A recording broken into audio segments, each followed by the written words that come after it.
हैं तब देश के स्वास्थ्य इतिहास का एक बहुत अहम अवसर भी है। 2 दिन बाद 25 सितंबर को आयुष्मान भारत प्रधानमंत्री जन आरोग्य योजना को 2 साल पूरे हो जाएंगे। सिर्फ 2 साल के भीतर ही इस योजना के तहत 1.25 करोड़ से अधिक गरीब मरीजों को मुफ्त इलाज मिल चुका है।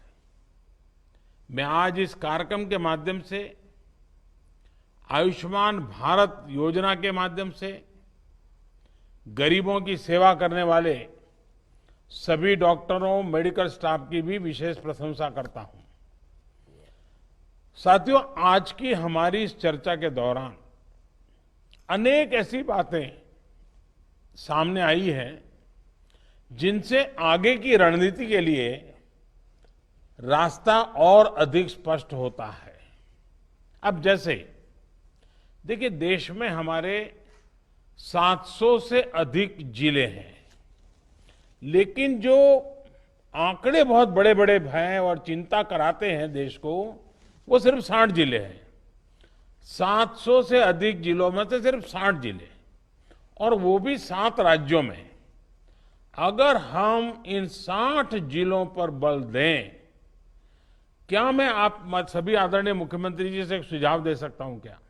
मान लीजिए आप एक 7 दिन का कार्यक्रम बनाएं और डेली 1 घंटा दें, और वर्चुअली उस डिस्ट्रिक्ट के जो ब्लॉक है, हर दिन एक डिस्ट्रिक्ट में से एक या ब्लॉक कहें, तहसील कहें या तालुका कहें, जो भी आपके राज्य में नाम हो, हर दिन एक जिले के 1 या 2 तहसील और आपके यहां जितने भी हैं उन सब से सीधी पूछताछ करें, तहसील के लोगों से सीधी बात करें, सीधा मार्गदर्शन करें, और ये 7 दिन तक लगातार चला करके सभी ब्लॉक लेवल तक अगर सीधी मुख्यमंत्री वर्चुअल कॉन्फ्रेंस करे तो जरूर नीचे बात पहुंचाने में, एक सीरियसनेस लाने में, सिंसियरिटी लाने में बहुत मदद हो सकती है। ये सही है कि भारत में संक्रमण के मामले में लगातार वृद्धि हो रही है और इसलिए कुछ ऐसे प्रयोगों की जरूरत है। लेकिन आज हम हर रोज, ये भी सही है कि 10 लाख से ज्यादा टेस्ट भी कर रहे हैं और ठीक होने वालों की संख्या भी तेजी से बढ़ रहा है।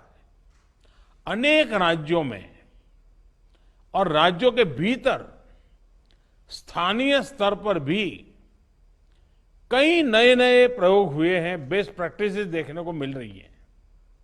हमें इन अनुभवों को ज्यादा से ज्यादा सीखना होगा, उन अनुभवों को प्रोत्साहित करना होगा और ऐसे सुखद अनुभवों का लाभ लेना होगा।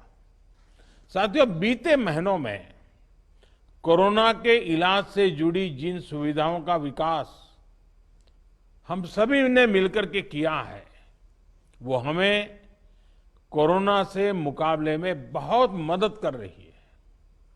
अब हमें एक तरफ जहां कोरोना से जुड़े इंफ्रास्ट्रक्चर को तो मजबूत करना ही है, जो हमारे हेल्थ से जुड़ा, ट्रैकिंग और ट्रेसिंग से जुड़ा नेटवर्क है, उनकी बेहतर ट्रेनिंग भी सुनिश्चित करनी है।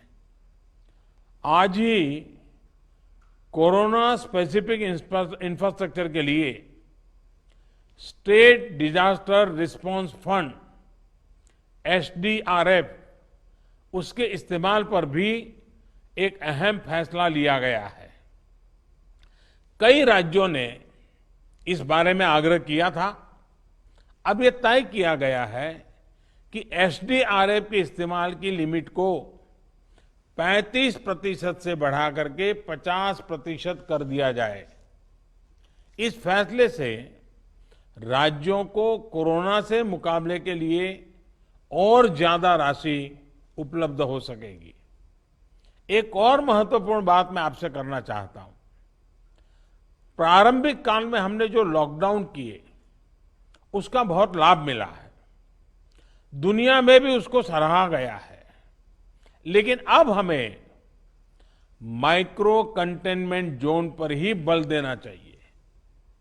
जिससे कोरोना का प्रसार रोकने में मदद मिलेगी और बाकी जनजीवन और गतिविधियां भी सामान्य तौर पर चलेगी। जो 1-2 दिन के लोकल लॉकडाउन होते हैं वो कोरोना से रोकने में कितना प्रभावी है, हर राज्य को अपने स्तर पर इसका अवलोकन करना चाहिए। कहीं ऐसा तो नहीं है कि इस वजह से आपके राज्य में आर्थिक गतिविधियां शुरू होने में दिक्कत हो रही है। मेरा आग्रह है कि सभी राज्य इस बारे में गंभीरता से सोचें। साथियों, प्रभावी टेस्टिंग, ट्रेसिंग, ट्रीटमेंट, सर्विलांस और स्पष्ट मैसेजिंग, इसी पर हमें अपना फोकस और बढ़ाना होगा। प्रभावी मैसेजिंग इसलिए भी जरूरी है क्योंकि ज्यादातर संक्रमण बिना लक्षण का है। ऐसे में अफवाहें उड़ने लगती हैं। सामान्य जन के मन में ये संदेह उठने लगता है कि कहीं टेस्टिंग तो खराब नहीं है।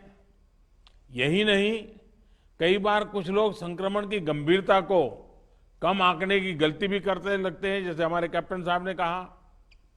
तमाम अध्ययन बताते हैं कि संक्रमण को रोकने में मास्क की भूमिका बहुत अधिक है। मास्क की आदत डालना बहुत मुश्किल जरूर है, लेकिन इसको रोजमर्रा के जीवन की एक अनिवार्यता, उसको बनाए बिना हम सार्थक परिणाम नहीं मिल पाएंगे।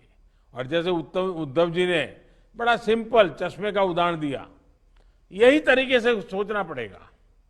साथियों, बीते अनुभवों से तीसरी बात ये निकल कर आई है कि एक राज्य से दूसरे राज्य के बीच सेवाओं और सामान की आवाजाही में उस रुकावट से सामान्य नागरिक को अनावश्यक परेशान होती है। इसमें जनजीवन भी प्रभावित होता है और आजीविका पर भी असर पड़ता है। मुझे बताया गया है कि ऑक्सीजन की कोई कमी नहीं है, लेकिन राज्यों के बीच तालमेल बना रहना ज्यादा जरूरी है ताकि जीवन रक्षक ऑक्सीजन के आवागमन में कोई रुकावट ना आए। लगातार मॉनिटरिंग से सप्लाई चेन को बनाए रखने में मदद मिलेगी। ऐसे विषयों पर हमें अफवाहों से भी सतर्क रहना चाहिए। कभी कभी इसका फायदा ब्लैक मार्केट वाले भी उठाते रहते हैं। साथियों, भारत ने मुश्किल समय में भी पूरे विश्व में जीवन रक्षक दवाओं की आपूर्ति सुनिश्चित की है। ऐसे में एक राज्य से दूसरे राज्य के बीच दवाइयां आसानी से पहुंचे, ये हमें सबने मिलकर के ही देखना होगा। साथियों, संयम, संवेदना, संवाद और सहयोग की जो प्रतिबद्धता इस कोरोना काल में देश ने दिखाई है, उसको हमें और आगे जारी रखना है। संक्रमण के विरुद्ध लड़ाई के साथ साथ अब आर्थिक मोर्चे पर भी हमें पूरी ताकत से आगे बढ़ना है। हमारे साझा प्रयास जरूर सफल होंगे और इसी कामना के साथ आज आपने विस्तार से जो बातें बताई हैं, उसमें कुछ करणीय बातें हैं जो भारत सरकार की टीम भी यहाँ सारे विषयों को नोट कर रही है। उसमें जो आवश्यक है उनको जितना त्वरा से लागू किया जा सके करने का प्रयास होगा। मैं फिर एक बार आप सबने समय निकाला, बहुत ही उपयोगी सुझाव दिए और आप में जो संकल्प शक्ति दिखाई है कि हम इस परिस्थिति को अपने राज्य में और इन 60 जिलों में बहुत तेजी से हम परिस्थिति को पलटेंगे। मैं आपको बहुत बहुत शुभकामनाएं देता हूं। बहुत बहुत धन्यवाद। प्रधानमंत्री नरेंद्र मोदी